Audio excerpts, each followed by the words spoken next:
मुख्यमंत्री युवा प्रशिक्षण योजनेमध्ये आता विद्यार्थ्यांनी ज्या मागण्या केलेल्या आहेत तर त्या मागण्या आपण या व्हिडिओमध्ये बघणार आहे आणि या व्हिडिओमध्ये कोणकोणत्या मागण्या मुख्यमंत्र्यांपर्यंत केलेल्या आहे आणि त्यामध्ये आता मुख्यमंत्री यामध्ये कोणते बदल करू शकते तर यामध्ये अजूनपर्यंत कोणती अपडेट नाही आहे, परंतु विद्यार्थ्यांनी ज्या मागण्या केलेल्या आहेत त्या मागण्या आपण लाईव्ह या व्हिडिओमध्ये बघणार आहेत आणि विद्यार्थ्यांनी कोणकोणते निवेदन दिलेले आहेत ते सुद्धा आपण या व्हिडिओमध्ये बघणार आहे।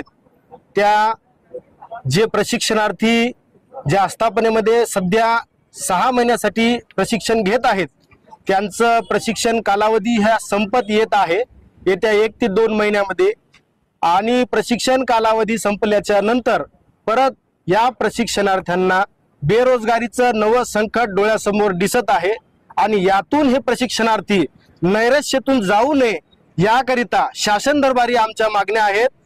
जे प्रशिक्षणार्थी आस्थापनेमध्ये आहेत त्याच ठिकाणी त्यांना कायम रुजू करण्यात यावं। त्यानंतर जे विद्यावेतन आहे ते 6,000, 8,000, 10,000 आहे ते खूपच तुटपुंज वेतन आहे।